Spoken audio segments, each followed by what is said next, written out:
Bienvenue à nouveau. Nous sommes rejoints aujourd'hui par Chas Freeman, l'un des grands diplomates américains qui a occupé les fonctions de secrétaire adjoint à la défense des États-Unis et d'ambassadeur des États-Unis en Arabie Saoudite, entre autres postes. Merci beaucoup d'avoir pris le temps d'être avec nous. Ravi d'être avec toi, Ben. Donc, il y a 2 jours, Donald Trump a donné son ultimatum de 48 heures aux Iraniens. Autrement dit, ouvrir le détroit d'Ormuz, où les États-Unis détruiront toute l'infrastructure énergétique de l'Iran, en commençant par les plus grands sites. Encore une fois, les Iraniens ont répondu en disant « Si vous faites cela, nous aurons notre propre liste de cibles à détruire.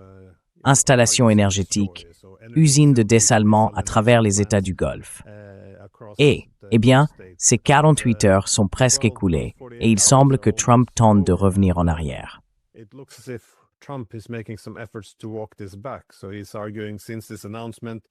Il soutient donc que depuis cette annonce, ils ont eu 2 jours de discussions constructives et productives avec l'Iran. Cependant, le ministre iranien des Affaires étrangères vient tout juste de déclarer qu'aucune discussion n'a eu lieu. Donc, encore une fois, je ne sais pas vraiment quel camp dit la vérité. Mais l'alternative à un recul de cette position aurait été une guerre incontrôlable. Je me demandais donc comment vous interprétez cette situation. Je sais que nous ne pouvons rien affirmer avec certitude, mais que voyez-vous se profiler ici?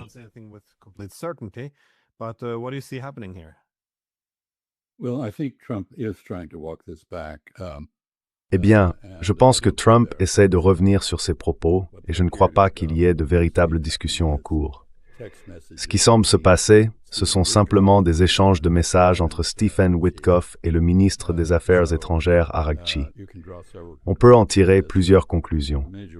La principale, selon moi, est que la situation en Asie de l'Ouest a convaincu Trump, ainsi qu'Israël et l'Iran, que la seule réponse à leur conflit était le recours à la force et que la diplomatie ne devait pas être utilisée. Ironiquement, Donald Trump était d'accord avec cela, mais il apprend maintenant que la diplomatie est irremplaçable. En réalité, le plus grand enjeu ici, probablement du point de vue de Trump, c'est le prix de l'énergie, le pétrole en particulier, l'essence à la pompe aux États-Unis.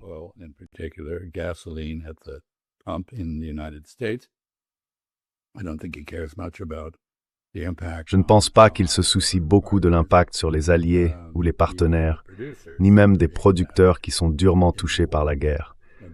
En revanche, il se préoccupe de l'effet des prix du gaz sur ses perspectives électorales.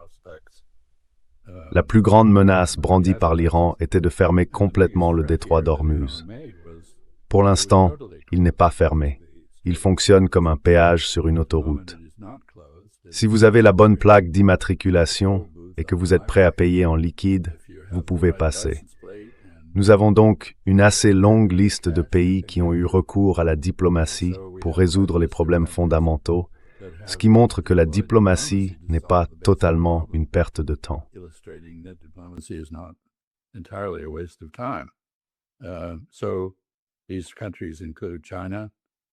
Ces pays comprennent donc la Chine, l'Inde, le Japon et la Turquie, et nous savons que les Italiens et les Français ont également discuté en coulisses avec l'Iran pour tenter de conclure un accord. C'était la première chose. La deuxième, c'est qu'il existe un schéma clair dans cette guerre. Chaque escalade d'Israël et des États-Unis est suivie d'une contre-escalade, œil pour œil, de la part des Iraniens. Les exemples les plus récents et les plus inquiétants incluent une frappe américaine apparente à Natanz.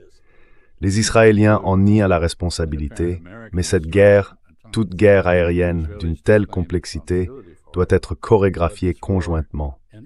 Le démenti selon lequel cela n'aurait pas été coordonné avec Israël ne tient donc pas. C'est manifestement faux.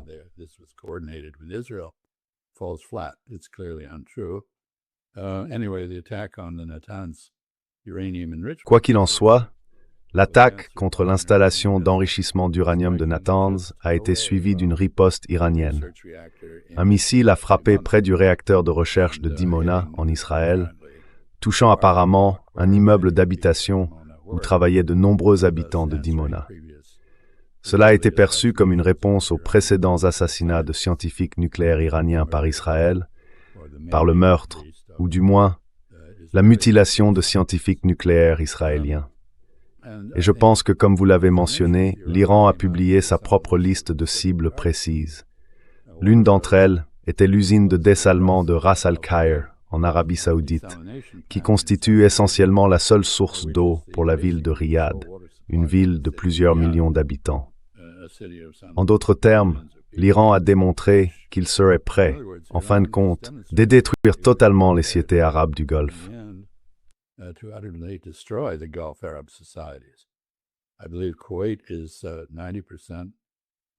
Je crois que le Koweït dépend à environ 90% de l'eau dessalée, l'Arabie Saoudite à environ 70%.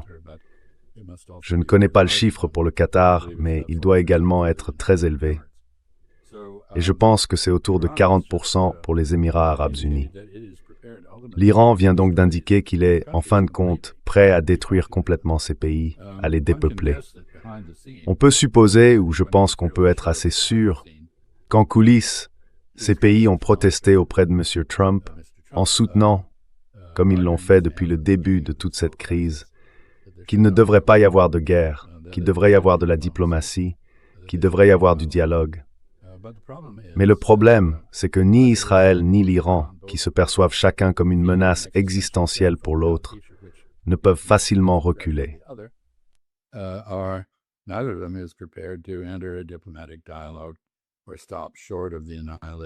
Aucun des deux n'est prêt à engager un dialogue diplomatique, ni à s'arrêter avant l'anéantissement du pouvoir de l'autre.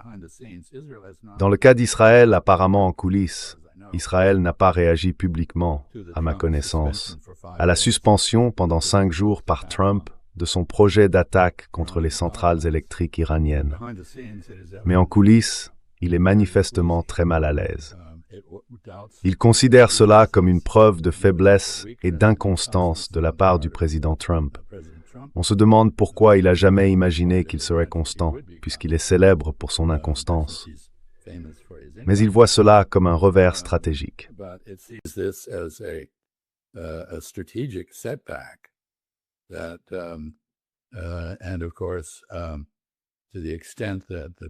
Et bien sûr, dans la mesure où la campagne de bombardement est réduite pendant ces 5 jours, cela va directement à l'encontre du plan de guerre israélien. Mais au final, et c'est la même chose, je pense, dans le cas de l'Iran, il est clair que l'Iran ne considère pas que ses objectifs soient pleinement atteints.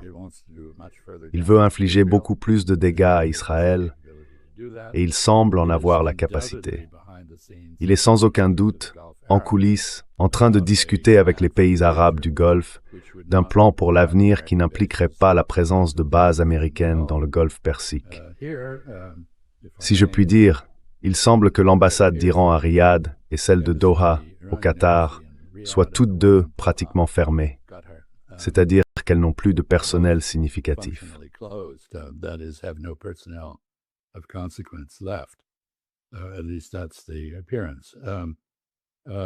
Du moins, c'est l'apparence. Mais bien sûr, je ne sais pas si l'ambassade saoudienne à Téhéran ou l'ambassade qatari à Téhéran ont été fermées. Je suppose que c'est probablement le cas. Cependant, il existe de nombreux autres lieux pour un dialogue confidentiel, qui doit avoir lieu. L'Iran ne mettra pas fin à la guerre tant que son objectif de retirer les bases américaines et la menace du Golfe Persique ne sera pas atteint. Il ne mettra pas fin à la guerre tant qu'il n'aura pas donné à Israël une leçon suffisante pour dissuader de futures attaques israéliennes.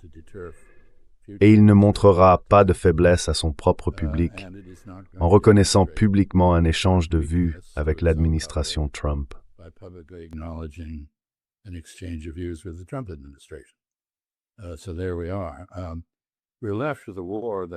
Nous en sommes donc là. Nous nous retrouvons avec une guerre qui, comme d'autres l'ont déjà dit, ne comporte que des tactiques, sans stratégie, du pouvoir, mais sans but, de la violence, mais sans vision, et aucun scénario crédible pour mettre fin au conflit. C'est donc une guerre qui se justifie par elle-même. Je veux dire que les prémices mêmes sur lesquelles elle a été lancée sont entièrement et manifestement fausses. Il semble qu'elle ait porté le coup de grâce à l'Alliance atlantique. Ainsi, ceux d'entre nous qui pensaient dès le départ qu'il s'agissait d'une erreur stratégique potentiellement lourde de conséquences, je crois, voient leur jugement confirmé.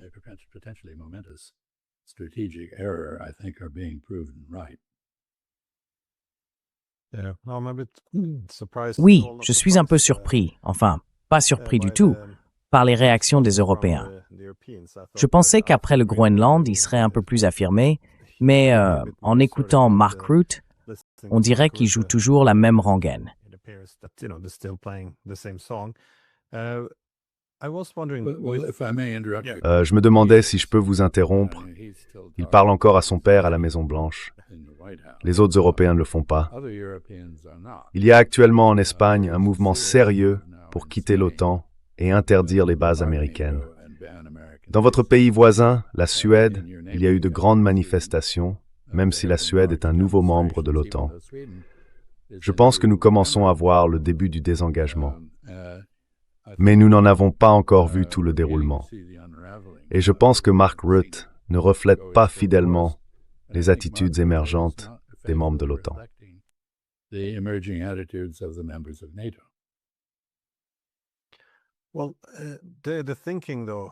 Eh bien, la réflexion, cependant, et la situation des Européens semblent effectivement présenter certaines similitudes avec celles des Arabes du Golfe. Autrement dit, si l'on veut trouver une solution possible à cela, c'est parce qu'ils savent que lier entièrement à 100% leur sécurité à un empire en déclin n'est pas une bonne stratégie. Je veux dire, les États du Golfe en prennent conscience. Les Européens commencent eux aussi à l'admettre. Et vous savez, ce n'est pas comme si les États-Unis étaient simplement en déclin, mais voulaient encore s'accrocher. Ce serait une chose. Mais les États-Unis ont indiqué très clairement, avec la nouvelle stratégie de sécurité, que s'il s'agit d'un monde multipolaire, si nous ne pouvons pas être partout, alors nous devons établir des priorités.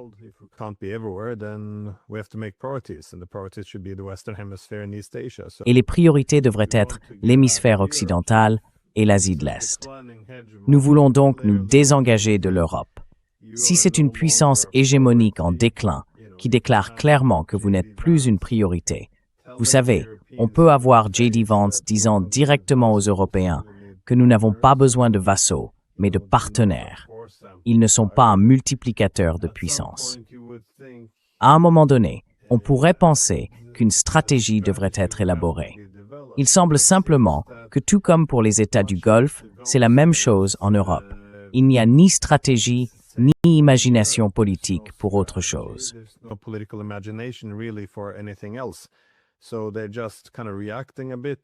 Donc, ils réagissent un peu, mais je ne vois pas de grande stratégie quant à la manière dont la relation avec les États-Unis devrait être réajustée pour s'adapter à ce nouveau monde. Parce que vous savez, les Européens sont soit complètement subordonnés aux États-Unis, soit ils commencent à adopter un certain anti-américanisme. Mais il n'y a rien entre les deux. Comme vous savez, trouver un autre type de relation. J'aimerais qu'il y en ait davantage, parce que c'est soit l'amour, soit la haine. Rien de normal. Et je me demande si les États du Golfe peuvent aussi aller dans une autre direction. Parce que vous savez, les États-Unis ne veulent pas non plus être coincés au Moyen-Orient s'ils veulent se tourner vers d'autres régions.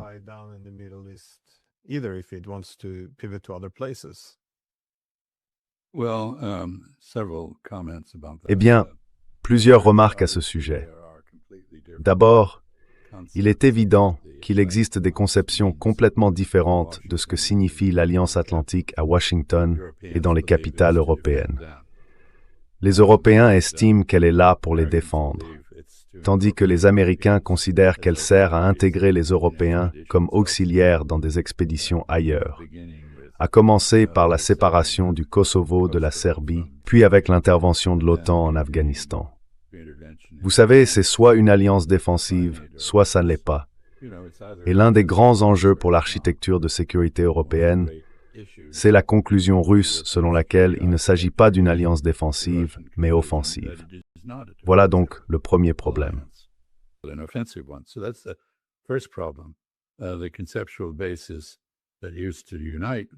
La base conceptuelle qui unissait autrefois les deux rives de l'Atlantique n'existe plus.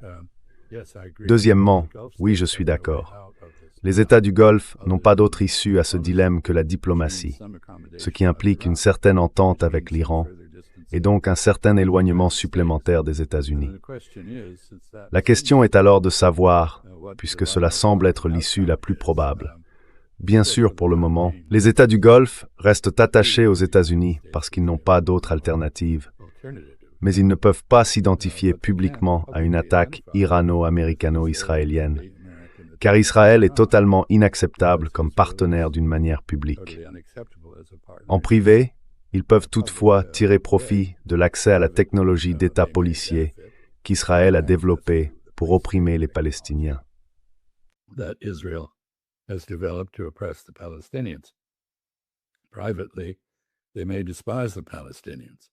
En privé, ils peuvent mépriser les Palestiniens. En public, ils ne peuvent pas se permettre d'être alignés de quelque manière que ce soit avec Israël, même contre l'Iran, leur ennemi héréditaire. En public, ils ne peuvent pas se permettre d'abandonner la cause palestinienne. Ils se retrouvent donc vraiment entre l'Irak et une situation difficile, ou plutôt entre l'Iran et une situation difficile. Et je pense que les Européens se trouvent dans une position similaire, mais qu'ils mettent beaucoup plus de temps à s'en rendre compte, pour la simple raison qu'ils ne sont pas encore la cible de missiles ennemis. Bien sûr, certains d'entre eux travaillent déjà à fournir aux Russes une justification pour aller au-delà de l'Ukraine et remettre en cause l'unité de l'OTAN. Mais jusqu'à présent, les Russes ont joué un jeu très prudent à cet égard.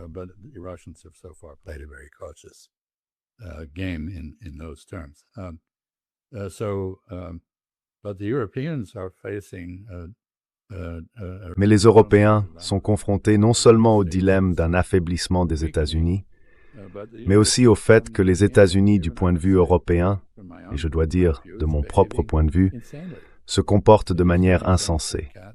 Ils font des choses qui ne peuvent en aucun cas leur apporter le moindre bénéfice, des choses totalement irrationnelles, imprévisibles, erratiques et contre-productives.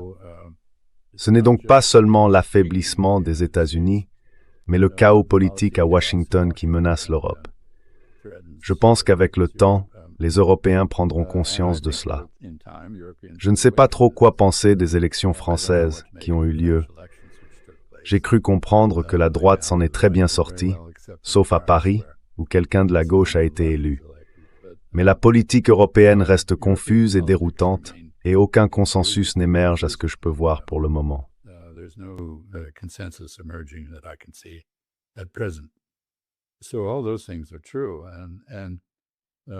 Donc, tout cela est vrai.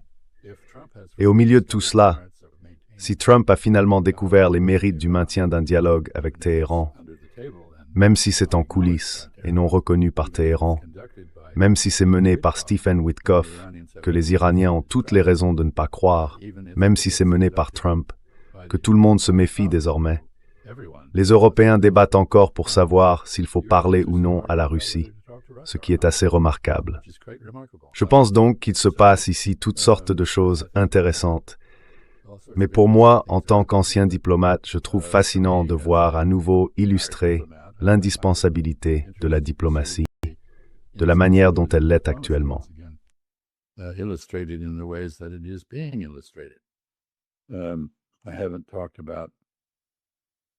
Je n'ai pas encore parlé des implications mondiales de tout cela, mais nous en avons déjà discuté.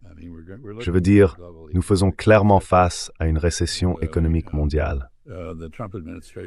L'administration Trump vient d'informer Israël que la guerre, je cite, « va durer plus longtemps que prévu », fin de citation, et pourrait se prolonger jusqu'en septembre.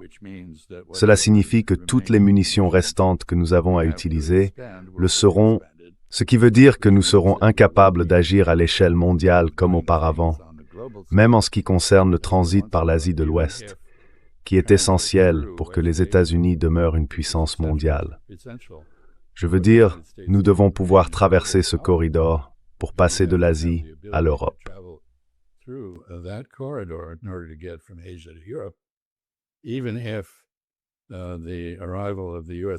Même si l'arrivée des Marines américains près du détroit d'Ormuz vers la fin de cette semaine ne présage pas une reconstitution de Gallipoli sur la rive nord du détroit, mais vise plutôt des objectifs politiques moins redoutables et plus raisonnables. Par exemple, Abu Moussa et les îles Lesser Thunb, qui font l'objet d'un différend territorial entre l'Iran et les Émirats arabes unis. Il me semble que c'est une cible plus intelligente pour les marines que l'île de Kark, située bien plus haut dans le golfe Persique, obligeant les forces américaines à franchir un véritable parcours d'obstacles pour l'atteindre, à moins que l'Arabie saoudite ne fournisse une base de départ, ce que je ne pense pas qu'elle fera.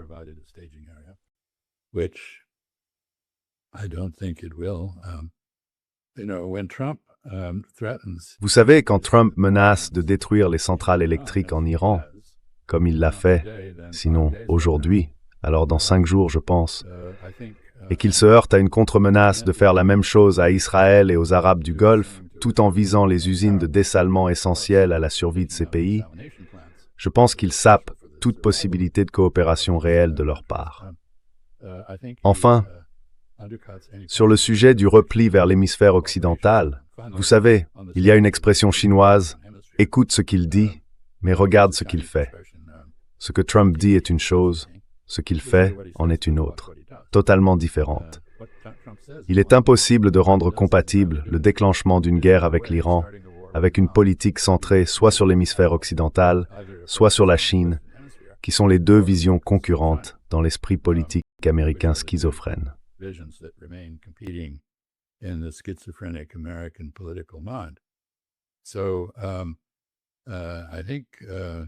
Donc je pense qu'il n'y a aucune clarté. Les 5 jours passeront. Peut-être que les messages de Witkoff à Araghchi aboutiront à autre chose qu'une simple réitération des conditions iraniennes, qui sont essentiellement des réparations, une compensation pour les dommages, l'absence de présence militaire américaine dans le golfe Persique, et des garanties crédibles qu'Israël ne s'en prendra plus à l'Iran, ni ne participera à l'organisation d'une attaque américaine, et ainsi de suite. Il y a un autre élément ici, la nécessité d'une architecture de sécurité dans le golfe Persique. L'Iran a présenté des propositions tougano-russes.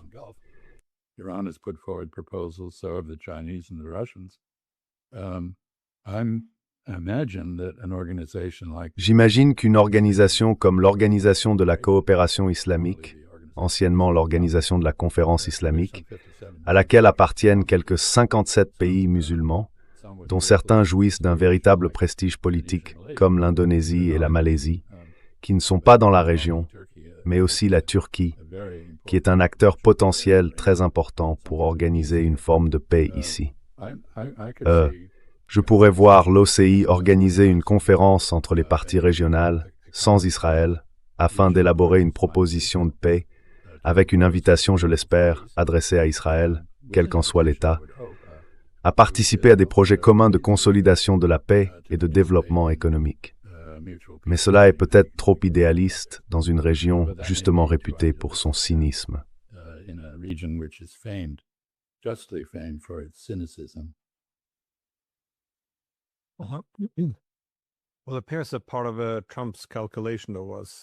Eh bien, il semble qu'une partie du calcul de Trump ait été, comme dans tous les conflits, d'exercer une pression maximale.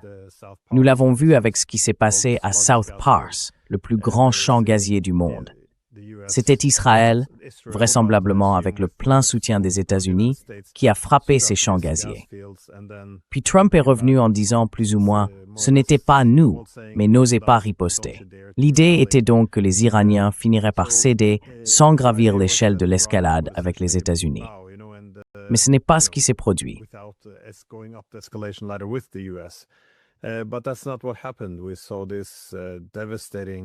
Nous avons assisté à cette riposte dévastatrice des Iraniens contre les États arabes du Golfe. Alors, que penses-tu qu'il se passerait si Trump décidait de donner suite à ses menaces initiales? C'est-à-dire, soit en attaquant les infrastructures énergétiques de l'Iran, soit en déployant réellement les troupes terrestres qu'il prépare pour occuper le territoire iranien. Parce que nous avons entendu les Iraniens dire qu'ils pouvaient s'en prendre aux infrastructures énergétiques, aux usines de dessalement, celles dont tu as parlé. Mais tout cela briserait le dos des États arabes, des États du Golfe, n'est-ce pas? Oui.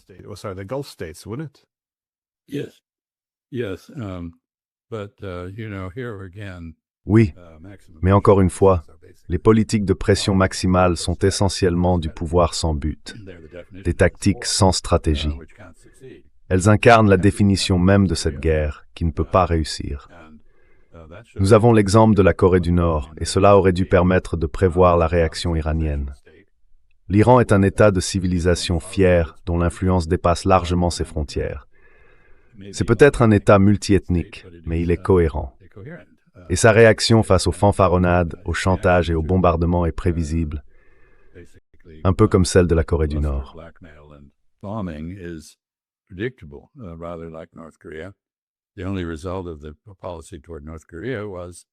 Le seul résultat de la politique envers la Corée du Nord a été que celle-ci a développé des armes nucléaires et un missile balistique intercontinental pour les livrer, plusieurs ogives capables d'atteindre les États-Unis. L'Iran suit la même voie. Nous ne savons pas. L'Iran nie avoir tiré un missile sur Diego Garcia et affirme qu'il s'agissait d'une attaque sous faux drapeau israélienne, probablement destinée à maintenir les Britanniques dans la guerre aux côtés des États-Unis. Comme Diego Garcia leur appartient, ils estiment que les Nations Unies et la communauté internationale estime que cela fait partie de Maurice.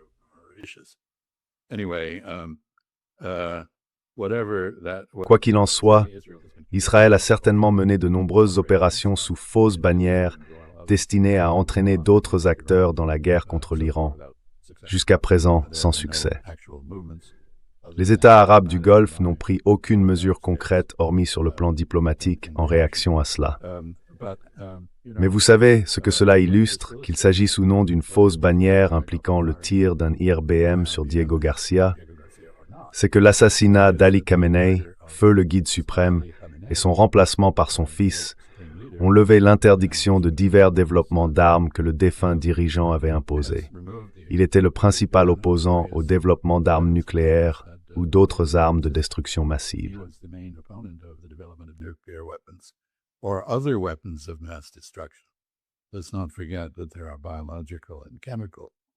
N'oublions pas que les armes biologiques et chimiques font également partie de cette catégorie. Il était le principal opposant à l'extension de la portée des missiles iraniens au-delà de 2000 ou 2500 km. Ces restrictions ont désormais disparu. L'Iran ne cesse pas de produire des missiles, même en pleine guerre apparemment. Et rien n'indique que, contrairement aux affirmations d'Israël et des États-Unis, sa capacité de guerre ait été neutralisée.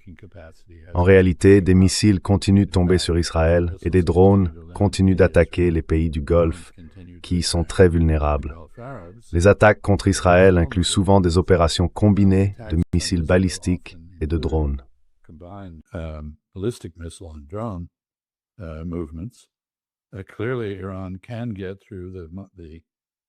De toute évidence, l'Iran peut percer le système israélien de défense antimissiles ou anti-roquettes à 3 niveaux, qui commence avec Arrow à des altitudes extra-atmosphériques, puis David's Sling dans la haute atmosphère, et enfin le dôme de fer pour les objets plus lents proches du sol.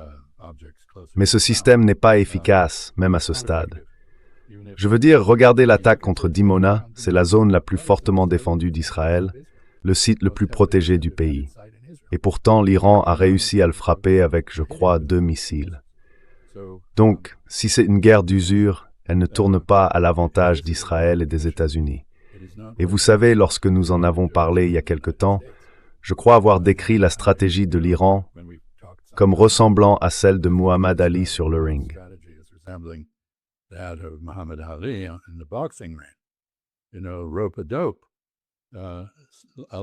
Vous savez la tactique du rope-a-dope. Laisser son adversaire s'épuiser en lançant tout ce qu'il peut contre vous, puis attendre le bon moment pour riposter de manière décisive. Ce moment de riposte décisive pourrait approcher, mais l'Iran ne l'a pas encore atteint, selon sa propre évaluation. Permettez-moi d'ajouter un autre point ici, qui renvoie à la nécessité d'une résolution diplomatique de cette question, et aux perspectives très faibles d'y parvenir à l'heure actuelle. Israël a suivi une politique très claire, illustrée par l'assassinat d'Ali Larijani, consistant à éliminer toute personne susceptible d'être un interlocuteur diplomatique modéré du côté iranien. Israël ne veut pas de négociations, ce qui explique en partie pourquoi il devient si nerveux lorsque Trump affirme qu'il y en a.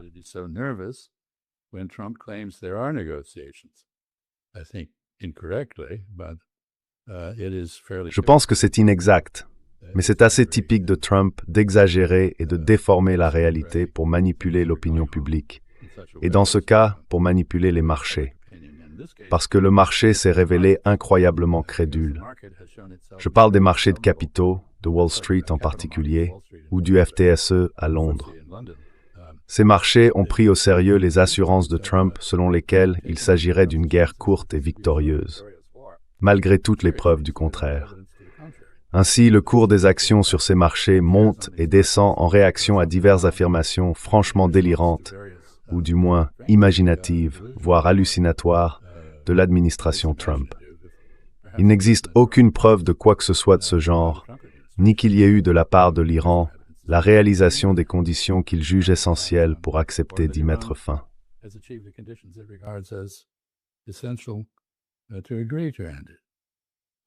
Alors, quelles sont les perspectives? Je pense qu'il y en a deux. L'une des possibilités est qu'il y ait finalement une forme de négociation, auquel cas Israël devra ravaler sa fierté. Il ne pourra pas maintenir le récit qui prévaut depuis des décennies, celui d'un Iran menaçant et de lui-même en victime.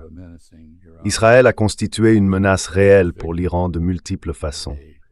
Durant toute cette période, l'Iran n'a été au mieux qu'une menace potentielle pour Israël, se trouvant largement sur la défensive. Peut-être qu'Israël devra le reconnaître s'il y a des négociations. Il est possible que les États-Unis et Israël finissent par diverger sur la question iranienne. Ce n'est pas chose aisée politiquement pour Donald Trump, compte tenu de sa dépendance envers le lobby sioniste et les dons de campagne des plutocrates sionistes. La seule issue possible serait que nous retombions à un niveau de conflit continu, mais de moindre intensité.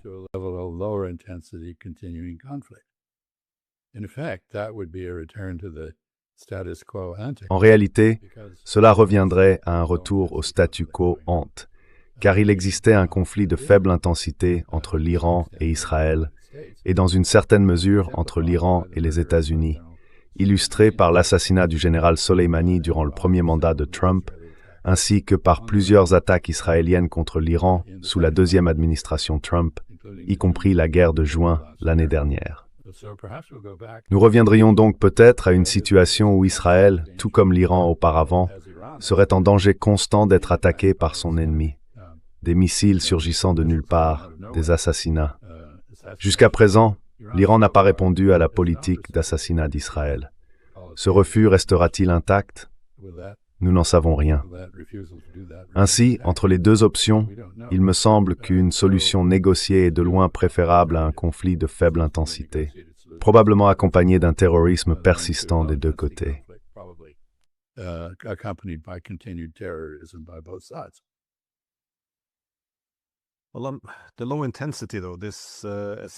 La faible intensité, cependant, cela reviendrait essentiellement à mettre la situation sur un feu doux, lui permettant de s'étendre sur une plus longue période.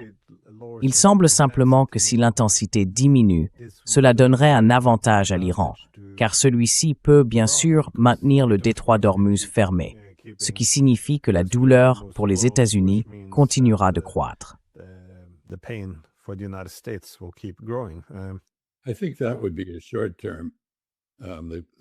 Je pense qu'il s'agirait d'une fermeture à court terme, suivie d'un retour au fonctionnement du péage, vous savez, comme sur une autoroute à péage.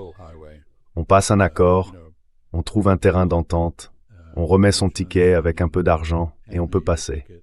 C'est essentiellement ce qui se passe. Tout ce discours sur le minage du détroit d'Ormuz ne repose sur aucune preuve réelle. Et la vraie question est de savoir pourquoi l'Iran voudrait miner le détroit d'Ormuz, alors qu'il considère fondamentalement le maintien de son ouverture à certaines parties comme une opportunité et un levier diplomatique.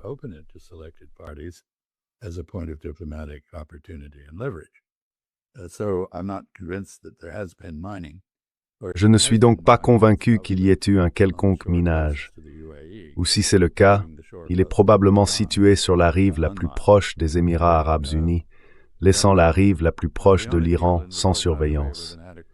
Quoi qu'il en soit, nous n'en savons rien.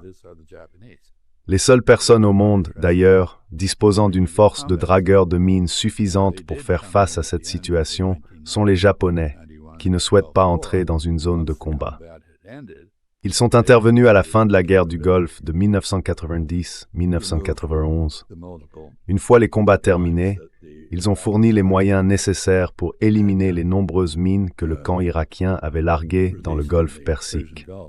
Les États-Unis, très imprudemment, la marine américaine, je crois que c'était en janvier, se sont en fait débarrassés de 4 dragueurs de mines, ce qui, en termes de planification des forces, est une stupidité incroyable. C'est ça le cas.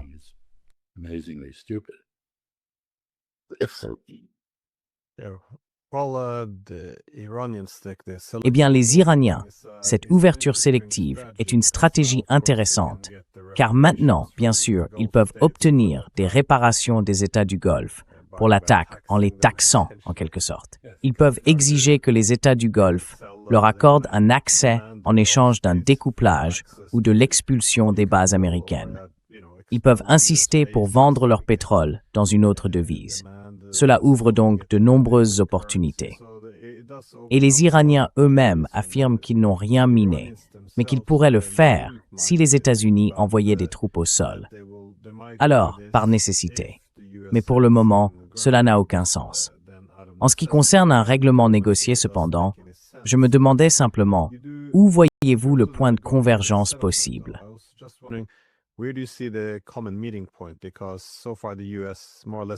Parce que jusqu'à présent, les États-Unis exigent plus ou moins la capitulation de l'Iran, tandis que l'Iran veut le retrait des bases américaines de la région. Je me dis simplement que si les États-Unis veulent de toute façon se désengager de la région, cela pourrait être une opportunité. Mais ils ne veulent évidemment pas céder le leadership à l'Iran, ce qui est compréhensible. Mais à quoi pourrait ressembler un compromis? Une nouvelle architecture de sécurité qui permettrait aux États-Unis de réduire leurs troupes et en retour de diminuer la menace perçue par l'Iran, tout en évitant bien sûr de faire de l'Iran une puissance hégémonique régionale ou quelque chose du genre. Parce que si l'on regarde ce qui se passe en Irak, on dirait que dans certains endroits, les troupes occidentales sont de toute façon repoussées. Alors comment voyez-vous les choses? S'il y a un règlement négocié, sur quoi porterait la négociation?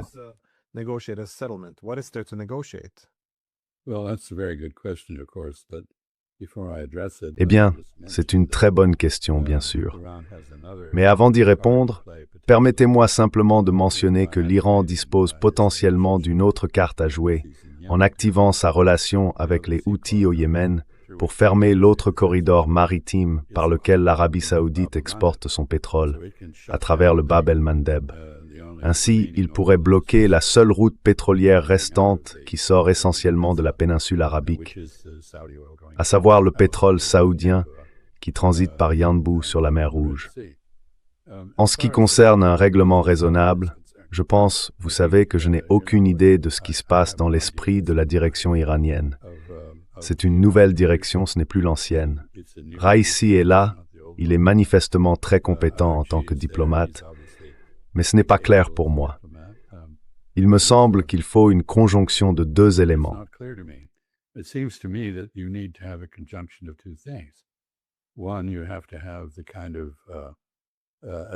Tout d'abord, il faut mettre en place une sorte d'architecture de sécurité régionale gérée par les acteurs de la région. Quelque chose comme ce que j'ai suggéré que l'Organisation de la coopération islamique, l'OCI, pourrait convoquer. En d'autres termes, un plan pour un ordre d'après-guerre, même s'il ne peut pas être mis en œuvre immédiatement. Ce plan pourrait inclure un retrait progressif des forces américaines, non pas immédiat, conçu non pas pour humilier les États-Unis, mais pour supprimer la menace perçue par l'Iran. Il pourrait aussi prévoir des patrouilles conjointes entre les Iraniens et les Arabes du Golfe. Il pourrait également inclure, et l'Iran l'a d'ailleurs proposé, un système de gestion régionale pour la collecte des droits de passage dans le détroit d'Ormuz. Autrement dit, il y aurait un engagement partagé entre les pays de la région pour maintenir le détroit d'Ormuz ouvert, en échange d'avantages qui seraient répartis entre eux. In return for benefits that would be shared. Iran seems to be thinking about the post-war order. L'Iran semble envisager l'ordre d'après-guerre de manière assez constructive, si l'on ne considère que les intérêts des Arabes du Golfe.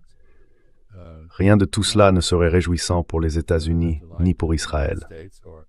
D'un autre côté, comme vous l'avez suggéré, si les États-Unis sont réellement sérieux dans leur volonté de se détourner du Moyen-Orient, de l'Asie occidentale, pour se tourner vers l'Asie orientale et l'hémisphère occidental, cela faciliterait ce mouvement. Alors, vous demandez ce que chacun aurait à gagner à la paix. Je pense que des diplomates habiles pourraient trouver des moyens d'y parvenir. Mais cela exige des diplomates habiles. Rien ne prouve que nous en ayons dans notre arsenal diplomatique, l'arsenal américain. En revanche, il existe de nombreuses preuves d'une réflexion stratégique en Israël et en Iran. Je ne suis pas certain qu'il y en ait autant chez les Arabes du Golfe.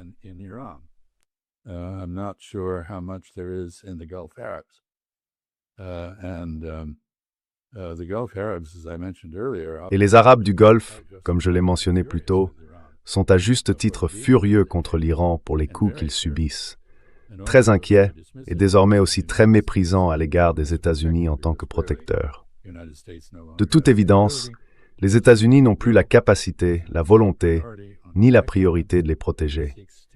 Ils cherchent à protéger Israël, et apparemment, ils n'y parviennent même pas. Je pense que je devrais conclure en disant que, comme d'habitude, la guerre physique s'accompagne d'une guerre de l'information.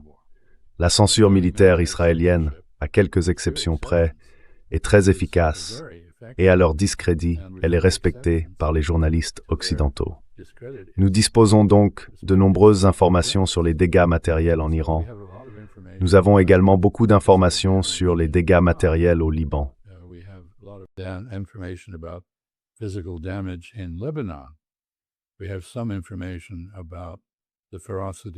Nous disposons de certaines informations sur la férocité de la campagne de nettoyage ethnique en cours en Cisjordanie, mais nous avons presque aucune donnée sur les dégâts physiques et humains causés par les attaques iraniennes. Israël semble manifestement plus préoccupé par le moral de sa population que par sa protection physique. Les sondages indiquent que les Israéliens restent ardemment favorables à la guerre, probablement en partie parce qu'ils ne comprennent pas réellement ce qui se passe. Je note que l'aéroport Ben Gurion, l'aéroport international d'Israël, a désormais subi une forte réduction du trafic aérien imposée par le ministre israélien des Transports afin de protéger des vies selon les dires du ministre. Mais cela coupe également les possibilités d'émigration depuis Israël.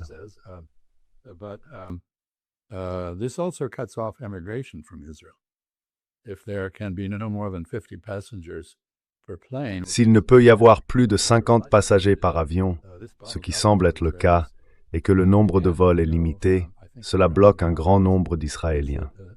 Et encore une fois, je pense que le calcul iranien est qu'une colonie de peuplement disposera d'un refuge pour la plupart des colons. Les colons envisagent peut-être d'utiliser leur passeport espagnol, portugais ou allemand pour partir et ne pas revenir. Car si revenir signifie faire face à un conflit de faible intensité, encore la même chose, pourquoi voudrait-on revenir ? Et bien sûr, nous ne savons pas quel est le niveau d'émigration pendant cette guerre, car cela aussi est interdit aux journalistes. Nous manquons donc d'un élément clé pour évaluer les dégâts de la guerre. Ce que nous avons en revanche, ce sont des indications claires d'intention.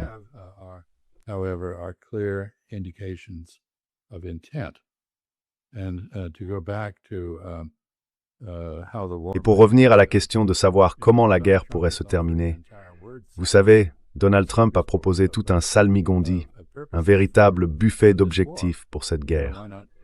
Pourquoi ne pas choisir le hareng mariné plutôt que les radis marinés, ou le saumon fumé, le saumon? Et donc, j'ai appris d'ailleurs que le mot lox est le plus ancien mot encore existant dans la famille des langues indo-européennes. Ainsi, la Norvège est, en un sens, au centre du monde. Quoi qu'il en soit, mon point est que Trump est en position de choisir à sa guise. Il a évidemment échoué sur plusieurs points. Pas de changement de régime, pas d'effondrement d'État, c'est l'objectif israélien, pas celui des Américains. Pas de fin au programme nucléaire, en fait leur accélération, et un danger de prolifération bien plus large. À mesure que l'Iran devient une puissance nucléaire, on peut s'attendre à ce que d'autres, l'Arabie saoudite, la Turquie, l'Égypte dans la région, et d'autres plus éloignés comme le Japon et la Corée du Sud, deviennent nucléaires à leur tour.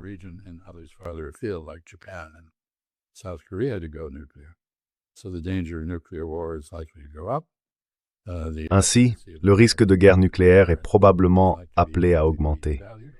L'efficacité de la dissuasion nucléaire américaine risque d'être dévaluée, et cela même si les Allemands ne se dotent pas de l'arme nucléaire, ce dont certains en Allemagne commencent à parler. Je pense donc qu'il peut choisir un autre objectif, les dégâts matériels. Nous avons mis l'Iran à genoux. Nous avons infligé des dommages fondamentaux à l'économie iranienne. Ici, bien sûr, et je conclurai sur cette idée, la grande ironie est que l'un des objectifs de l'Iran était la levée des sanctions. Et le secrétaire au Trésor vient justement de lever les sanctions sur les exportations de pétrole iranien. Bingo pour l'Iran. Il a compris leur jeu. Je pense donc, en tout cas, que Trump fait preuve d'une grande inventivité lorsqu'il s'agit de trouver des moyens de se dérober aux situations qu'il a lui-même créées.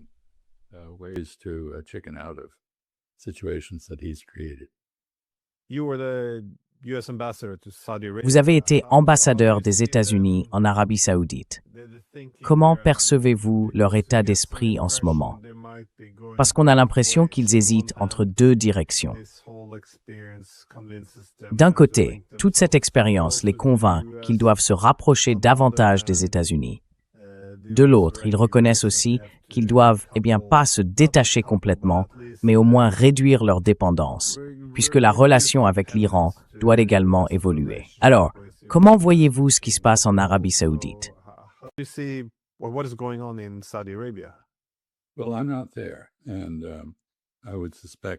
Eh bien, je ne suis pas sur place, mais je soupçonne qu'il y a deux réactions.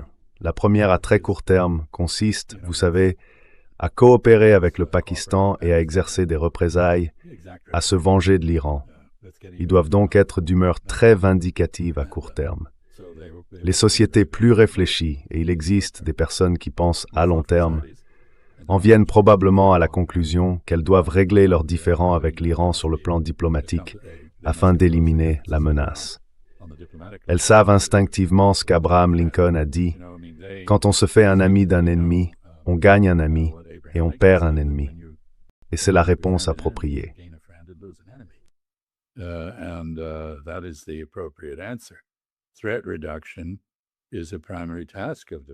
La réduction des menaces est une tâche essentielle de la diplomatie, et ils avaient commencé à s'y atteler. Ils y ont renoncé pour le moment, clairement. Je pense qu'ils y reviendront. Mais vous savez, ils sont confrontés à une difficulté qu'ils reconnaissent. Il y a une vingtaine d'années, j'ai donné une conférence intitulée « Les Arabes épousent une Chinoise », dans laquelle je soulignais que, bien qu'ils en aient un peu assez des États-Unis, ceux-ci étaient en réalité trop importants pour être écartés du lit, mais que les musulmans pouvaient avoir plus d'une épouse. Et cela, je pense, est très probablement l'avenir.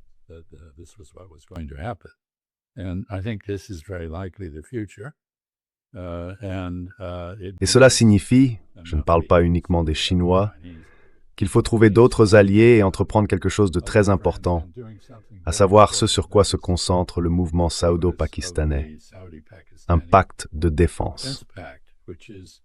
Cela implique de développer ses propres industries militaires afin de ne pas avoir à acheter d'armes aux États-Unis ou à un autre partenaire manifestement peu fiable. Vous savez, on peut acheter des armes à la Chine, mais elles ne s'accompagnent d'aucune garantie de sécurité. Et si vous les achetez aux États-Unis, cette prétention qu'elles s'accompagnent d'une garantie de sécurité a longtemps été un facteur majeur de leur attractivité. Ce n'est plus le cas aujourd'hui. Je soupçonne donc que cela n'augure rien de bon pour les ventes d'armes américaines, sous quelque forme que ce soit.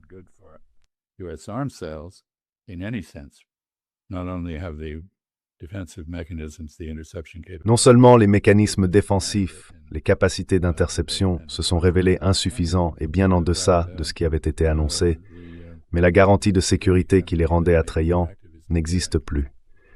Je pense donc qu'à court terme, la réponse sera la vengeance. Vous savez, il y a un proverbe arabe, « Embrasse la main que tu ne peux mordre ». Mais je pense qu'à long terme, ils embrasseront la main qui les a mordus. À l'insistance des États-Unis. Rappelons que l'Arabie saoudite et d'autres pays arabes du Golfe, dont les Émirats arabes unis, semblaient s'efforcer très activement de convaincre les États-Unis de ne pas céder à la pression israélienne pour déclencher cette guerre.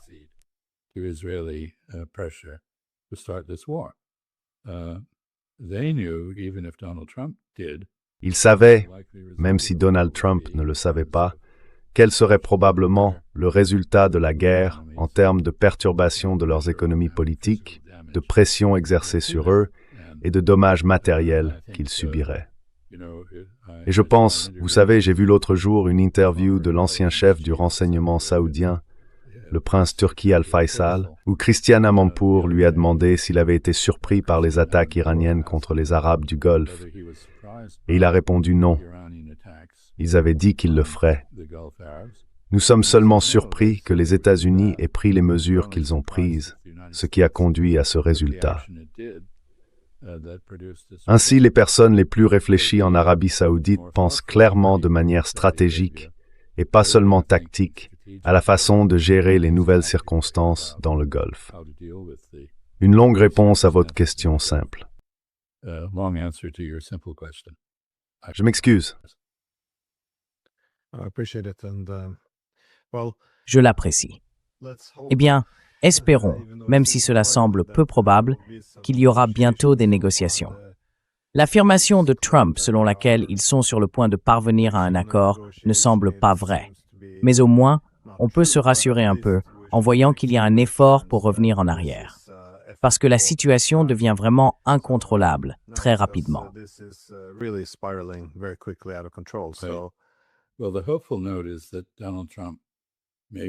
Eh bien, la note d'espoir, c'est que Donald Trump est peut-être en train de découvrir l'utilité de la diplomatie plutôt que celle de la force. Mais ensuite, on n'est jamais sûr de ce qui se passe dans sa tête. Et je ne pense pas que Stephen Witkoff soit un interlocuteur crédible à ce stade, compte tenu de son implication passée dans la tromperie et de son incapacité à amener Donald Trump à respecter les accords qu'il aurait apparemment évoqués. Ou peut-être même conclu à la table des négociations avec ses homologues iraniens.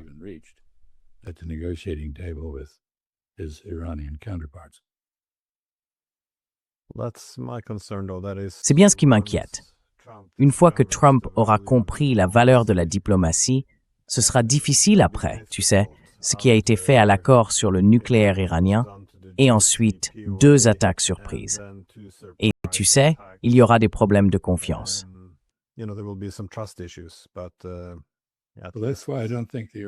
Mais c'est pour cela que je ne pense pas que les Iraniens vont s'arrêter tant qu'ils n'auront pas le sentiment d'avoir les États-Unis exactement là où ils veulent que nous soyons. Et je ne pense pas. Il est clair que Donald Trump, même s'il ne reconnaît jamais les erreurs qu'il commet, comprend que la situation ne se passe pas bien à plusieurs niveaux et qu'il est probablement surtout préoccupé par les répercussions politiques intérieures. J'ai un peu parlé du prix de l'essence à la pompe, mais il y a aussi le fait que le mouvement MAGA s'est divisé à ce sujet. Ses propres points augmentent de plus en plus.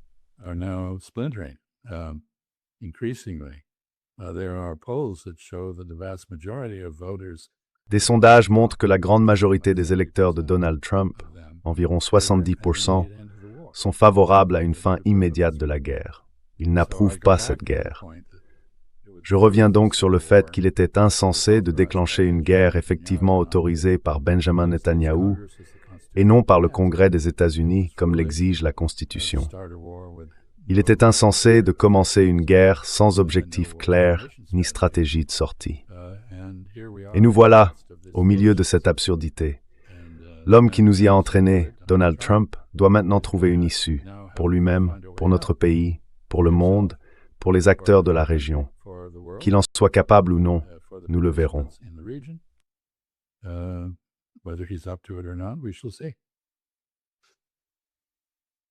Eh bien, merci d'avoir pris le temps. Comme toujours, j'apprécie vraiment vos réflexions. Merci, Glenn.